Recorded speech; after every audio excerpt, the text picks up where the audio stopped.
안녕하세요. 만나 뵙게 돼서 반갑습니다.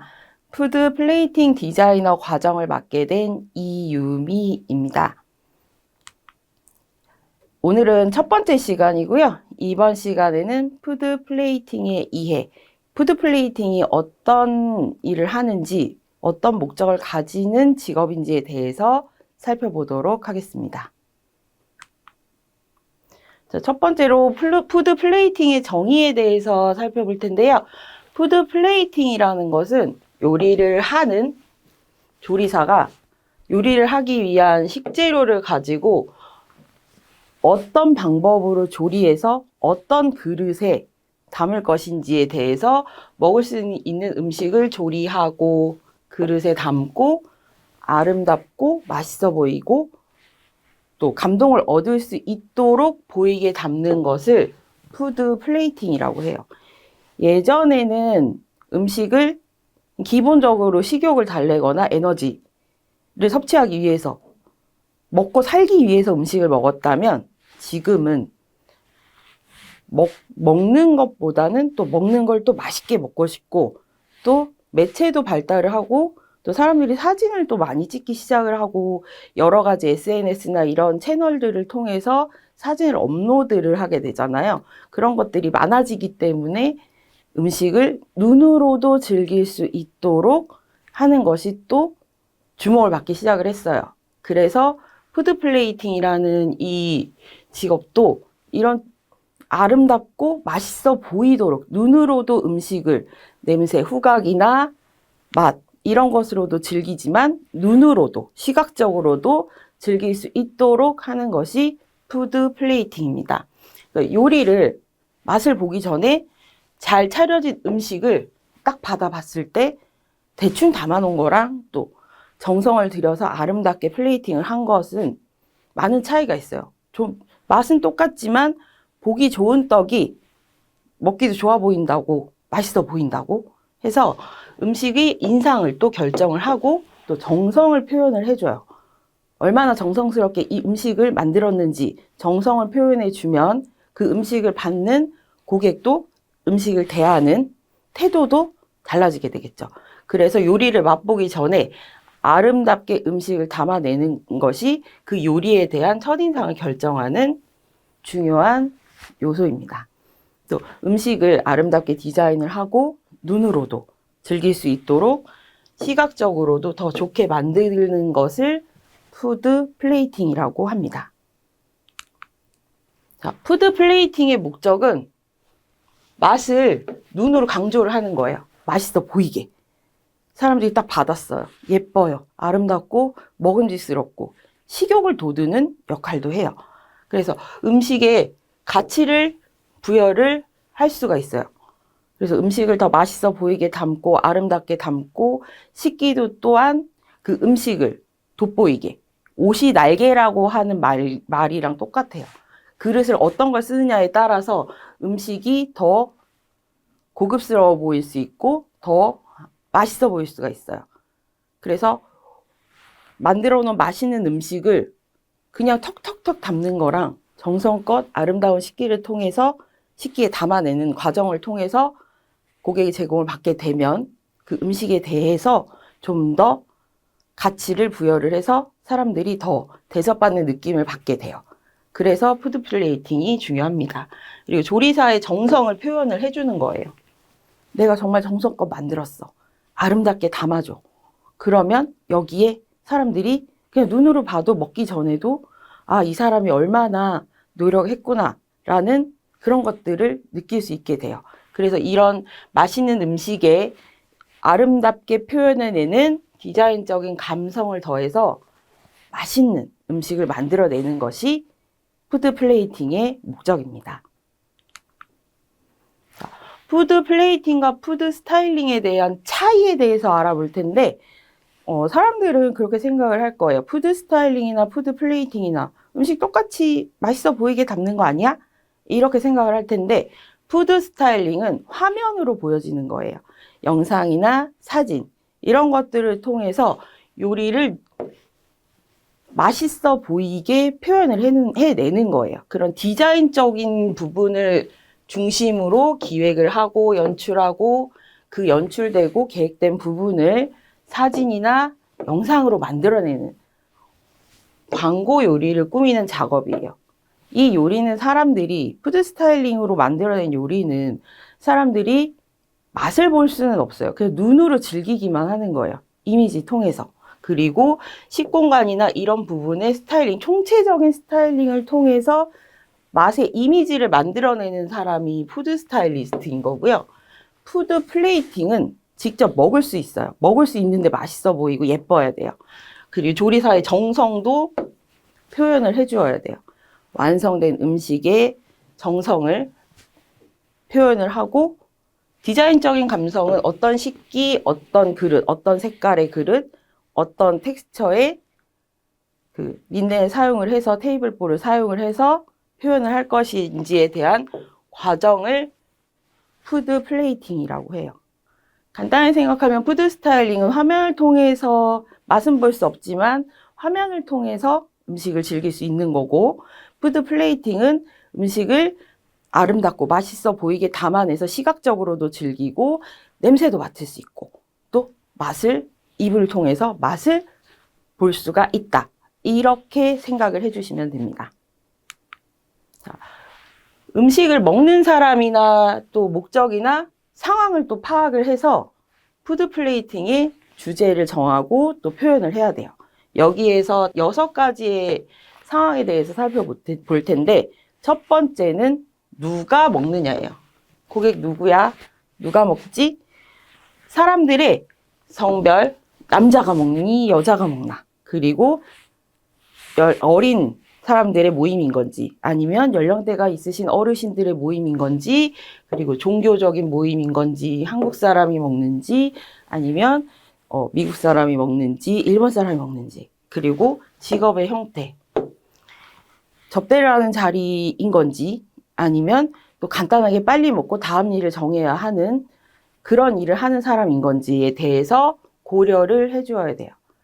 그리고 요즘에 비건 요리가 주목을 많이 받는데, 누가 먹는지 알아야 된다는 건 채식주의자, 그리고 그 다음에 아랍인, 특정 음식들을 피해야 되는 사람들이 있어요. 이런 사람들한테 제공하는 음식이 달라져야 되잖아요. 그래서 누가 먹는지가 여기서 중요한 거예요. 채식주의자인데 고기를 제공을 한다거나, 또 돼지고기를 피하는 아랍인들, 그리고 또 갑각류 알러지 있는 사람들한테 랍스터나 새우나 게 요리를 제공을 한다거나, 이런 것들은 반드시 피해야 돼요. 그래서 누가 먹는지에 대해서 고려를 해서 주제를 정하셔야 합니다. 누구인지, 누가 먹는지에 대해서 파악을 했다면 언제 먹는지예요. 아침에 먹는지, 점심에 먹는지, 저녁에 먹는지, 그리고 봄, 여름, 가을, 겨울 같은 계절이 언제인지에 따라서 식사의 분위기나 그리고 식사 형태, 그리고 식사의 볼륨감이 달라져요. 그래서 아침에 먹는 식사는 좀 더 가볍게, 점심은 조금 더 무거울 수 있고, 저녁은 또 가볍게 먹는다든지, 아니면 파티들이 저녁에 보통 많기 때문에 저녁에 얼마만큼 볼륨감 있는 음식을 준비를 할 것인지에 따라서 식사 메뉴를 정해줘야 돼요. 그리고 계절을 표현하는 거는 사람들이 제철에 나는 식재료가 무엇인지 잘 몰라요. 그래서 봄인지 여름인지 가을인지 겨울인지에 따라서 제철에 나는 식재료를 제공을 함으로써 사람들에게 필요한 영양소를 공급을 할 수가 있고, 또 계절감을 표현해 줄 수 있어요. 뭐 눈이 오네, 아니면 비가 오는구나, 장마구나, 태풍이 오네, 여름이야, 낙엽이 져, 가을이야. 이런 것들을 사람들이 그냥 밖에 나가서 풍경을 보면서 즐긴다는 것도 있지만, 음식을 통해서 그 계절에 나는, 봄에 나는 두릅이라든지 나물이라든지, 그리고 여름에 풍성하게 나는 과일들, 수박이라든지 복숭아, 그리고 가을에 많이 나는 버섯, 그리고 겨울에 많이 나는 뿌리채소나 또 겨울에 특히 많이 먹는 식재료인 방어 등 이렇게 제철에 나는 식재료를 사람들한테 제공을 함으로써 또 계절감을 음식에 표현해 줄 수가 있어요. 그래서 계절에 따라서 음식의 경향도 달라지고 식기도 달라져요. 그리고 계절에 따라서 절기가 있고 그에 따르는 모임들이 있어요. 그런 것들에 맞춰서 파악을 해서 메뉴를 결정을 해주고 식기를 선택을 해줘야 돼요. 그래서 제철에 나는 식재료를 사용을 해서 계절감을 표현해주면 그 맛있어 보이고 예쁜 음식에 계절감이 더해져서 사람들이 좀 더 음식을 통해서 감동을 받을 수가 있습니다. 자, 고객은 또 어디서 먹는지, 어떤 장소에서 먹는지가 중요해요. 레스토랑이나 카페나 이런 실내인지 집인지 그리고 바깥 캠핑을 가든지 야외인지 이런 식사하는 공간에 따라서 그에 맞게 해줘야 돼요. 레스토랑에서 식사를 하는데 달그락거리는 스텐식기나 이런 것들을 사용을 하게 되면 맞지가 않잖아요. 그런 것들. 또 그 코스에 맞게. 그리고 야외 바베큐 파티를 하는데 무거운 도자기 그릇이나 깨지기 쉬운 것들을 사용을 하게 되면 그 분위기에 맞지가 않잖아요. 그리고 그 파티를 즐기기 위한 사람들의 기분이라든지 이런 것들이 맞지가 않으면 준비한 사람들도 초대를 한 호스트도 마찬가지지만 다들 다운이 돼요. 그래서 어디서 먹는지 레스토랑, 카페, 호텔, 바베큐 파티 이런 그 장소에 따라서 음식을 구성을 하고 식기를 선택을 해서 표현해 주는 것이 중요합니다. 고객은 식당에서 음식을 먹을 때 뭘 하는지도 고려를 해야 돼요. 그냥 편안하게 즐기는 지인들의 모임인 건지 아니면 비즈니스를 하기 위해서 접대를 하는 자리인지 그리고 아니면 화려한 파티를 하는 자리인지 생일 파티인지 이런 것들이 있어요. 이런 뭘 하려고 이 사람들이 음식을 먹고 만드는 모임을 가졌는지 고객이 원하는 컨셉에 맞게 메뉴를 구성을 하고 식재료를 선택을 해서 조리를 하고 그리고 그릇을 어떤 것을 사용할 것인지를 정해서 그에 맞게 음식을 조리해서 아름답게 담아내야 돼요. 뭐 발렌타인데이, 프로포즈, 결혼식 이런 것들이 여기에 해당이 되겠죠. 언제 어디서 누가 어떤 목적을 가지고 식사를 하는지에 대해서 알아봤다면 고객은 왜 이런 모임을 만들고 식사를 했는지에 대해서도 파악을 해줘야 돼요. 그래서 이런 목적에 맞게 고객이 왜 여기 왔지? 왜 여기 와서 사람들이 밥을 먹고 있지? 가벼운 모임인 건지 아니면 대접을 하는 건지 그리고 중요한 자리인 상견례나 아니면 비즈니스 모임인 건지 이런 상황에 따라서 플레이팅을 어떻게 할 건지 스케치를 해서 주제를 정하고 계획을 세우고 메뉴를 구성을 하고 또 그에 맞는 식기를 선택을 하고 뭐 테이블 세팅을 할 수 있는 린넨이라든지 센터피스를 정해줘야 돼요. 회식이나 생일 그리고 가벼운 식사 자리인지 그의 성격에 맞게 플레이팅을 해 주어야 합니다. 자, 고객은 어떤 형식을 원하는지도 고려를 해줘야 돼요. 음식은 단품 메뉴가 있고 코스 메뉴가 있고 뷔페가 있어요.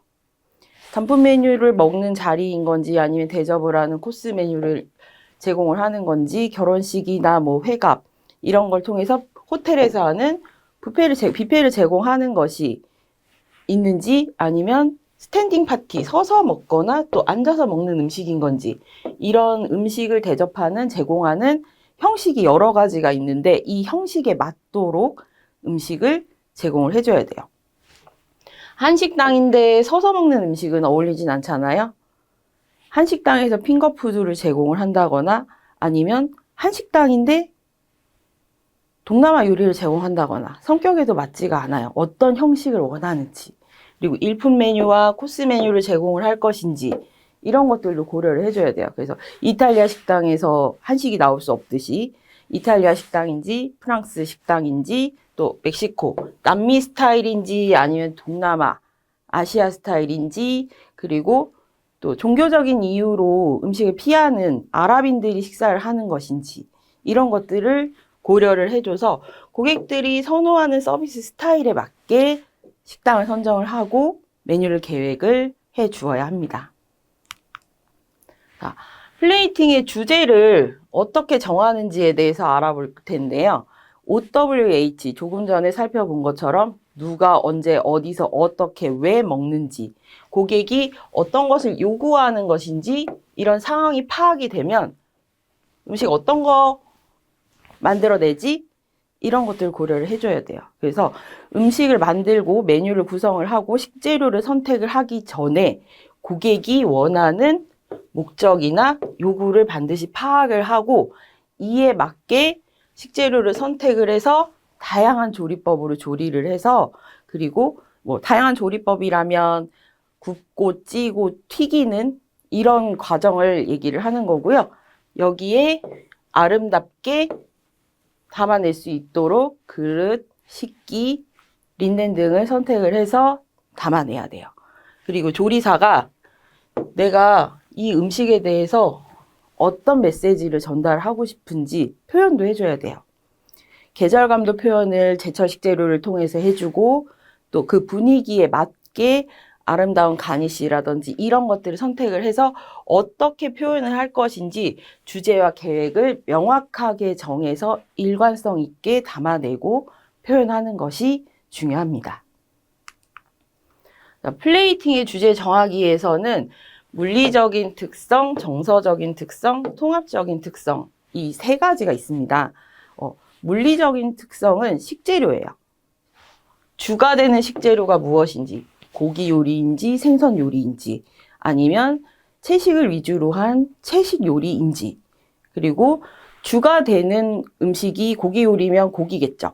그래서 고기가 우선인 건지 아니면 채소가 우선인 건지 이런 것들의 식재료의 우선순위를 정하고, 정렬 방식은 동그랗게 담을 것인지 높이감 있게 담을 것인지 아니면 플랫하게 납작하게 표현을 할 것인지 어떻게 정렬을 할 것인지, 그리고 빨간색, 검정색, 초록색, 파란색, 노란색 이런 것들로 음식이 얼마나 맛있어 보일 수 있게 표현을 해낼 것인지, 이런 색감이나 그리고 질감, 패턴, 질긴 식감의 요리인 건지 아니면 부드러운 식감의 식재료를 사용을 해서 요리를 한 것인지 이런 것들을 고려를 해서 주제를 정하는데, 이런 것들을 물리적인 특성이라고 해요. 그러니까 어떤 식재료가 주가 되는지, 어떻게 담을 것인지, 어떤 색감을 표현해서 음식을 담아낼 것인지, 어떤 질감을 살릴 것인지 이런 것들을 정해줘야 돼요.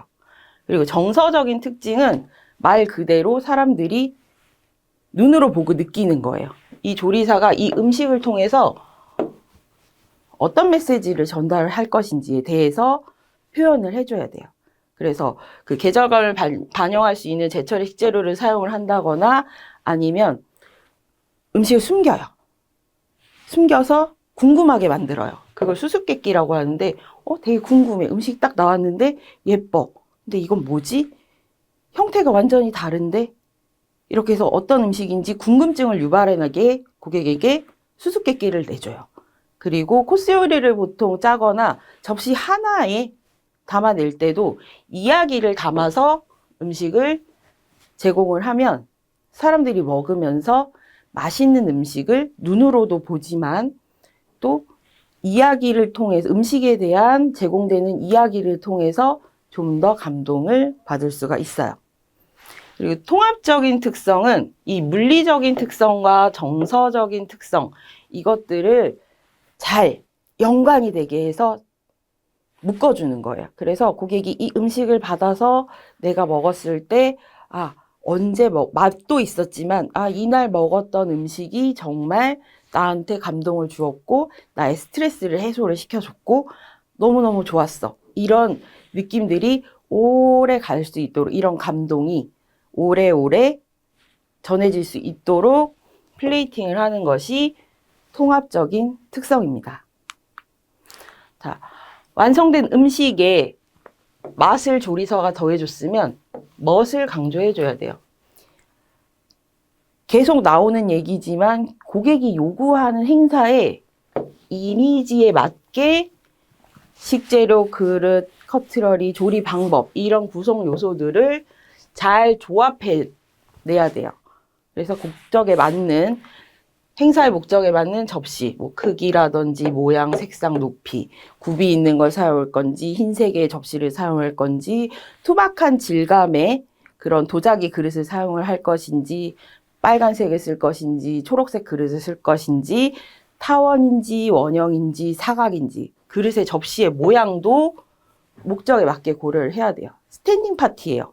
무거운 도자기 그릇으로 사람들이 들고 먹을 수가 없겠죠. 그러면 사람들이 음식이 아무리 맛있어도 제공을 받기가 불편하기 때문에 제대로 즐기지를 못해요. 그래서 행사의 목적에 맞게 그릇을 선택하는 것이 좋습니다. 그리고 디자인의 기본 원리는 다음 시간에 살펴볼 텐데 색채감에 대해서 가장 중요해요. 색감이나 질감을 고려를 해서 음식의 맛과 멋을 표현을 해줘야 돼요. 맛있어 보이고 아름다워 보이고 또 이야기를 만들어내서 감동을 줄 수 있도록 제공을 할 수 있도록 음식을 담아내는 것이 푸드 플레이팅의 표현이에요. 이번 시간에는 푸드 플레이팅의 정의에 대해서 알아보았는데요. 푸드 플레이팅 디자이너가 무슨 일을 하는 사람인지, 그리고 푸드 플레이팅이 왜 필요한지, 어떤 목적, 음식을 단순하게 맛으로 즐기기 위한 것만 조리사가 표현해주면 되는 거 아니야? 이런 것들에 대한 것만 사람들이 생각을 했다면 어떤 목적을 가지고 음식을 아름답게 담아내야 되는지 그 부분에 대해서 살펴보았고, 또 푸드 스타일리스트와 푸드 플레이팅 디자이너가 어떤 일을 하는지 그 직업에 대한 차이점에 대해서도 알아보았습니다. 푸드 스타일리스트는 영상으로 표현하는 요리를 하는 사람이라면, 눈으로만 즐기는 요리를 표현하는 사람이라면, 푸드 플레이팅 디자이너는 시각적으로도 즐길 수 있고 후각으로도 즐길 수 있고 맛으로도 즐길 수 있도록 요리를 총체적으로 포함해서 감동을 제공하는 직업을 가진 사람이라는 것에 대한 차이점에 대해서도 알아보았습니다. 그리고 푸드 플레이팅을 하기 위해서는 단순하게 그냥 예쁘고 그냥 성격에 맞는 그냥 예쁜 접시에 분위기에 맞게 담아내는 거 아니야? 이렇게 생각을 하셨을 텐데, 푸드 플레이팅을 하기 위해서는 고객들이 누가 먹고 남자인지 여자인지 아니면 노인인지 어린 사람인지 젊은 층인지 나이, 계절, 성별 이런 것들을 고려해서 누가 언제 장소 어디서 레스토랑인지 야외인지 아니면 카페인지 이런 부분에 대해서 어느 장소에서 먹는지 모임의 성격이 무엇인지 상견례 자리인지 결혼식인지 가벼운 지인들의 식사 자리인지 이런 언제 어디서 누가 어떻게 왜 먹는지에 대해서 고려를 해서 주제를 정하고 또 물리적인 특성, 정서적인 특성, 통합적인 특성을 고려를 해서 메뉴를 계획을 하고 음식을 선택을 하고 식재료를 선택을 하고 조리 방법을 선택을 하고 또 그릇을 선택을 해서 맛있어 보이게 표현을 해내는 것이 어떻게 표현을 해야 되고 왜 표현을 해내야 되는 것인지에 대해서 알아보았습니다. 그리고 그 주제가 정해졌다면 어떤 식으로 표현을 할 것인지 계절감을 주고 또 사람들에게 어떻게 감동을 줄 것인지 음식은 맛으로 먹는 것이 아니라 눈으로 시각적으로도 먹고 냄새로도 즐길 수 있고 그리고 이 냄새와 맛 그리고 이미지를 통해서 담아낸 음식들을 고객들이 오래오래 마음에 남도록 그 감동을 어떻게 하면 전해줘야 하는지 그 감동이 고객들이 오래오래 남으면서 연상되고 또 힐링을 할 수 있는 그런 부분들을 제공을 할 수 있는 직업이 푸드 플레이팅 디자이너라는 것에 대해서 알아보았습니다. 기본적인 푸드 플레이팅의 정의나 목적에 대해서 여러분들이 중요하게 생각을 해주시면 될 것 같고 그리고 주제를 정할 때 항상 OWH에 대해서 고려를 해야 한다는 것 그런 부분에 대해서 중요하게 생각을 해주시는 것이 좋습니다. 그리고 푸드 플레이팅 디자이너는 이 음식을 통해서 레스토랑의 메뉴를 구성을 해주고 파티를 기획을 해주고 또 주제를 정해주고 좀 더 표현을 할 수 있는 조리사들도 보통 푸드 플레이팅을 기본적으로 배우지만 호텔이나 레스토랑 그리고 모임의 성격에 맞는 메뉴를 컨설팅을 해주는 쪽에서도 푸드 스타일리스트들도 메뉴 컨설팅을 주로 하지만 요즘에는 푸드 플레이팅 디자이너들을 통해서 메뉴 컨설팅을 받아요. SNS나 영상 매체들이 발달을 했기 때문에 사람들은 눈으로도 음식을 즐기려고 해요. 그래서 그의 성격에 맞게. 그리고 유튜브나 이런 것들에 또 채널들이 확대가 되고 있기 때문에 그런 채널들의 기획이라든지 그리고 광고 요리의 기획이나 푸드 스타일리스트들이 하고 있는 영역에 푸드 플레이팅을 하는 디자이너들도 많이 참여를 하고 있어요. 그리고 결혼식장이나 아니면 호텔이나 이런 행사를 많이 하는 곳에서도 푸드 플레이팅 디자이너들을 선호를 하고 있어요. 그리고 조리사들도 조리사 자격증이 있으면 거기에서 예전에 머물렀다면 푸드 플레이팅 디자이너라는 이 자격증을 통해서 사람들이 좀 더 멋스럽고 맛있어 보이고 또 고객을 재방문할 수 있도록 유도를 할 수 있는 무기를 하나를 더 갖추었기 때문에 호텔, 레스토랑, 메뉴 개발처, 그리고 그 광고, 그리고 메뉴 기획을 하는 곳에서도 푸드 플레이팅 디자이너를 선호를 하고 있는 추세입니다. 이번 시간에는 푸드 플레이팅이 어떤 목적을 가지고 어떤 일을 하는지, 주제를 어떻게 정하는지에 대해서 알아보았고요. 이번 시간의 내용은 여기까지입니다. 다음 강의에서 찾아뵙도록 하겠습니다. 감사합니다.